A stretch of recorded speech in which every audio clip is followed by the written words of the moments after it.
ಇಟ್ಕೊಂಡು ಖಂಡಿತ ಮಾತಾಡೋಣ.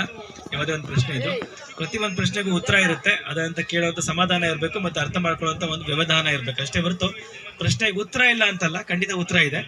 ಆದ್ರೆ ಉತ್ತರವನ್ನು ಅರ್ಥ ಮಾಡ್ಕೊಂಡು ಮತ್ತೆ ಎಲ್ಲವನ್ನು ಇಲ್ಲೇ ಬಗೆಹರಿಸ್ತೀವಿ ಅಂತ ಆಗಲ್ಲ. ಅದಕ್ಕೇನಂತ ಬೇರೆ ಬೇರೆ ಒಂದು ಲೆವೆಲ್ಗಳಿದೆ, ಬೇರೆ ಬೇರೆ ಅಂತ ಚರ್ಚೆಗಳಿದೆ. ಎಲ್ಲ ಇವಾಗಲೇ ಸಾಲ್ವ್ ಮಾಡ್ಬಿಡ್ತೀನಿ, ಎಲ್ಲ ನಾನು ಹೇಳಿದ ತಕ್ಷಣ ಉತ್ತರ ಎಲ್ಲ ಸಿಕ್ಬಿಡುತ್ತೆ ಅಂತ ಅಲ್ಲ. ಉತ್ತರಗಳು ಕೂಡ ನನಗೆ ಎಲ್ಲ ಗೊತ್ತು ಅಂತಾನೂ ಅಲ್ಲ ಖಂಡಿತ. ಸೊ ಹಾಗಾಗಿ ಏನೋ ಒಂದು ನಂಗೆ ಗೊತ್ತಿರುವಂತ ಕೆಲವೊಂದು ಮಾಹಿತಿ ನಿಮ್ಮ ಹಂಚ್ಕೊಳ್ತೀನಿ. ಖಂಡಿತವಾಗ್ಲೂ ಗೊತ್ತಿಲ್ದಿರೋ ಮಾಹಿತಿ ಇದ್ರೆ ಖಂಡಿತ ಮುಂದುವರೆಗೆ ನೋಡೋಣ, ಬೇರೆ ಬೇರೆ ತಿಳ್ಕೊಂಡು ಪ್ರಯತ್ನ ಪಡೋಣ. ಓಕೆ, ಸೊ ನಾನು ಬಂದಿರೋಂಥ ಸಂಸ್ಥೆಯಿಂದ ನಿಮಗೆಲ್ಲ ಪರಿಚಯ ಮಾಡಿದ್ದಾರೆ.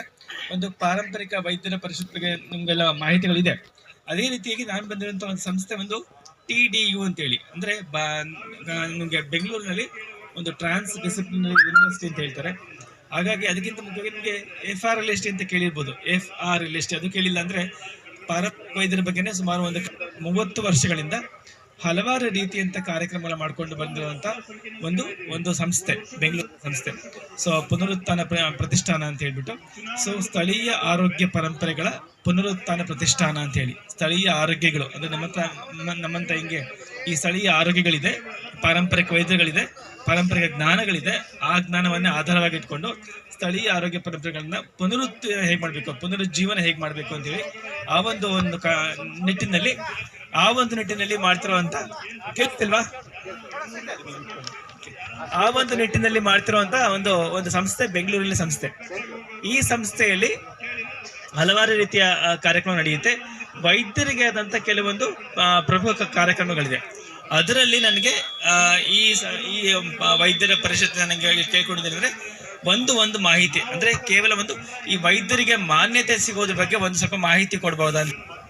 ಸೊ ವೈದ್ಯರಿಗೆ ಮಾಹಿತಿ ಸಿಗೋದು ಅಂತಂದ್ರೆ ಇದಕ್ಕಾಗಿಯೇ ವೈದ್ಯರನ್ನ ಹೇಗೆ ನಮ್ಮ ಮಾನ್ಯತೆ ತಗೋಬೇಕು. ಸುಮಾರು 20 ವರ್ಷದಿಂದ ನಾವು ಕಾರ್ಯಕ್ರಮ ಮಾಡಿದ್ಮೇಲೆ, ಬೇರೆ ಬೇರೆ ಕಾರ್ಯಕ್ರಮ ಮಾಡಿದ್ಮೇಲೆ ಹೇಗೆ ಮಾನ್ಯತೆ ತಗೋಬೇಕು ಅಂತಂದ್ರೆ ಸರ್ಕಾರದ ಅದರದೇ ಆದಂತ ಕಟ್ಟುನಿಟ್ಟುಗಳಲ್ಲಿ ನಾವು ಭಾಗವಹಿಸಬೇಕು.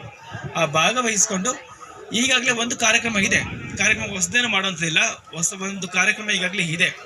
ಒಂದು ಕಾರ್ಯಕ್ರಮ ಅಂತಂದ್ರೆ ಈ ಭಾರತಾದ್ಯಂತ ಕೇಂದ್ರದಲ್ಲಿ ಒಂದು ಕಾರ್ಯಕ್ರಮ ಇದೆ, ಹೇಗೆ ನಮ್ಮ ಪಾರಂಪರಿಕ ವಿಧಾನ ಗುರುತಿಸ್ಬೇಕು ಅಂತೇಳಿ.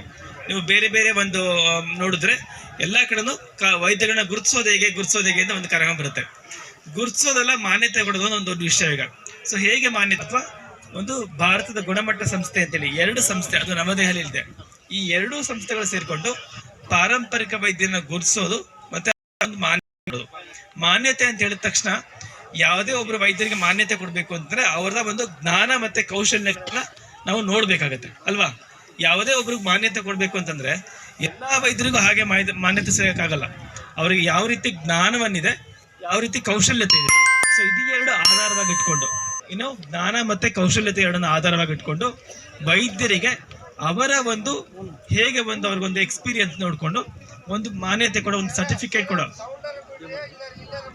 ಅಲ್ಲೇ ಬರ್ತೀನಿ. ಓಕೆ, ಪ್ರಮಾಣೀಕರಣ ಕೊಡೋ ಬಗ್ಗೆ ಆಗಲ್ವಾ? ಓಕೆ.